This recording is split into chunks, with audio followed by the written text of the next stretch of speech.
When Aryna Sabalenka reportedly reacted with, "Oh no," at the suggestion of reviewing her Australian Open final loss, it became one of those small, human moments that reveal how intense the spotlight can be at the top of the sport.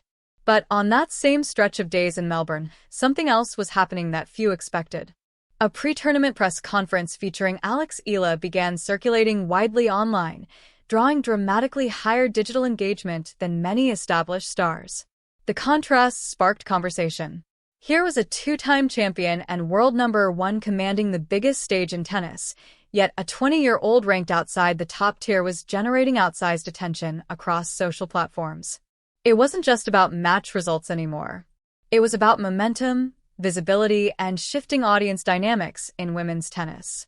The other day with Eala, that's been a talk, and which is understandable. There's some players coming from respective countries, like she's coming from Philippines, which is now a big deal. She's been the biggest ever, tennis player from that country, which is a big country, and there's a big interest. So things like that happen. I mean, you could argue that it was, maybe a poor schedule, and maybe they could schedule them on a bigger court. Yes, but again, she's so young and she's just coming through. So and obviously the first couple rounds, the schedule is so packed. The big courts with big names, it's difficult. It's not easy to manage that. But again, it's a good problem to have, to be honest. This was definitely one of the bigger Filipino turnouts. Also, New York was huge. It was tough because it also depends what court you're on. That you feel the noise and things. I would say the top two so far have been Melbourne and New York. At the Australian Open, attendance records were being set, including a single-day high of over 100,000 spectators on January 19th. But beyond the headline numbers, another storyline emerged. Eala's matches drew unusually dense crowds, particularly from Melbourne's large Filipino community.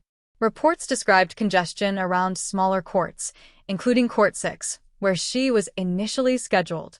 What might have seemed like a routine placement quickly became a focal point of debate, as fans packed the area well beyond typical first-round traffic. Meanwhile, Sabalenka advanced to yet another final, maintaining her elite consistency at the top of the game.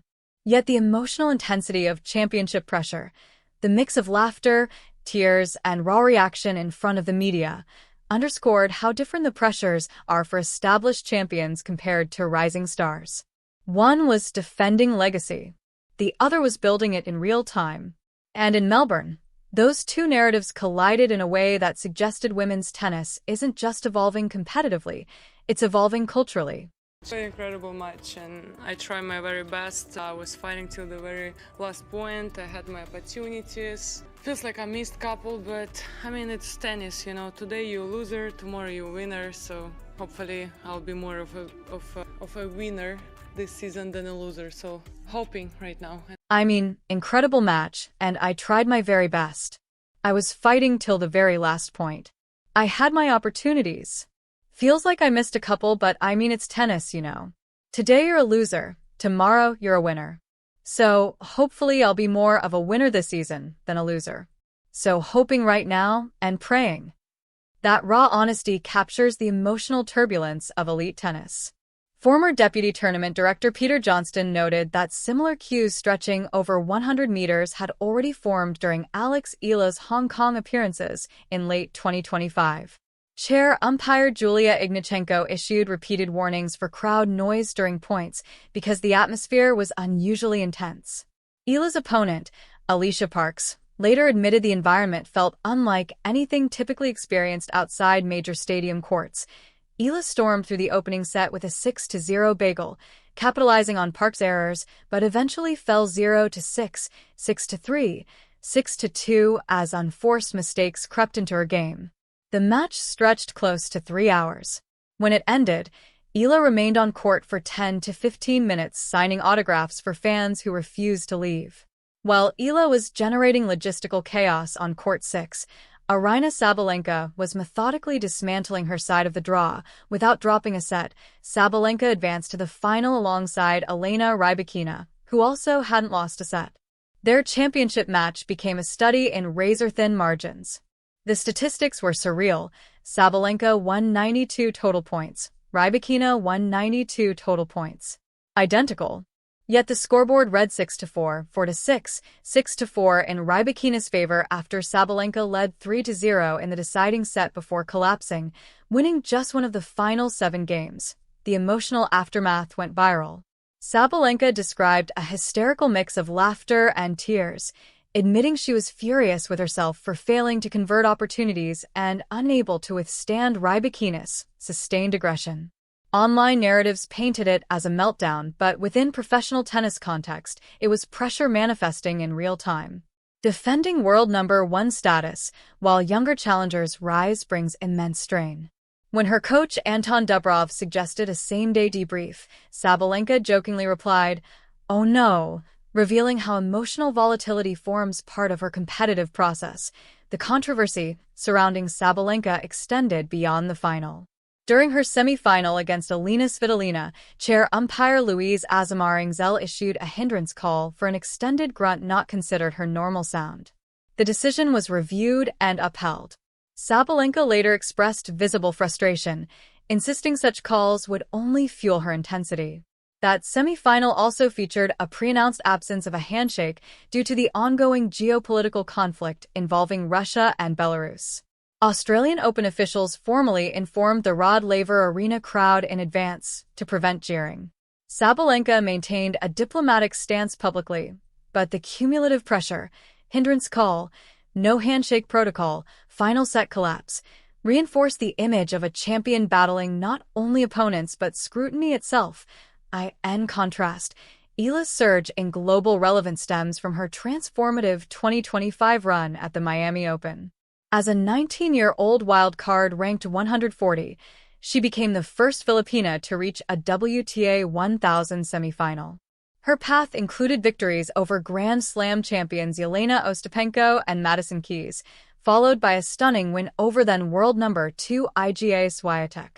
In that quarterfinal, Eala fired 10 winners in the opening set and capitalized on 19 unforced errors from Swiatek to secure a 6-2, 7-5 victory. Though she ultimately fell to Jessica Pegula in a 2-hour, 26-minute semifinal, Eala earned $332,160 and saw her ranking surge to number 75. That Miami breakthrough laid the groundwork for the Melbourne frenzy 9 months later. Digital metrics reinforced the narrative shift.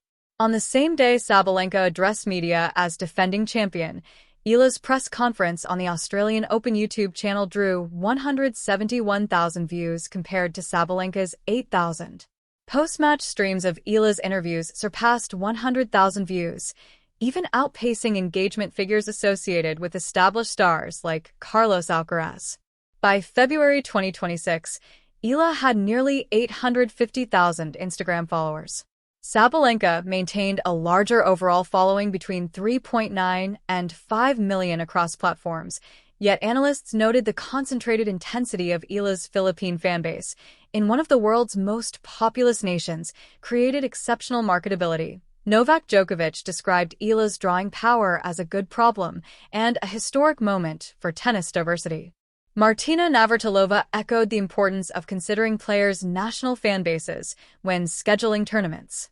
Engagement metrics in January 2026 reportedly reached 428,259 interactions for Eala, illustrating how cultural resonance increasingly rivals institutional achievement. Yet on paper, Sabalenka's competitive profile remains elite. As of mid-February 2026, she held a 13-1 win-loss record, won 86.2% of service games, struck 48 aces, and committed just 17 double faults. Eala's 2026 record stood at 3-2, with 63.4% of service games won, 7 aces, and 29 double faults. Sabalenka has earned approximately $46.7 million in career prize money and stands 1.82 meters tall, with a serve anchoring her dominance. Eala, at 1.75 meters, continues refining her power-based game. Still, when the 2026 Australian Open concluded, the spotlight leaned toward the young Filipina who exited early yet commanded the attention of over 100,000 spectators, created logistical congestion, and generated digital engagement, eclipsing the world number 1.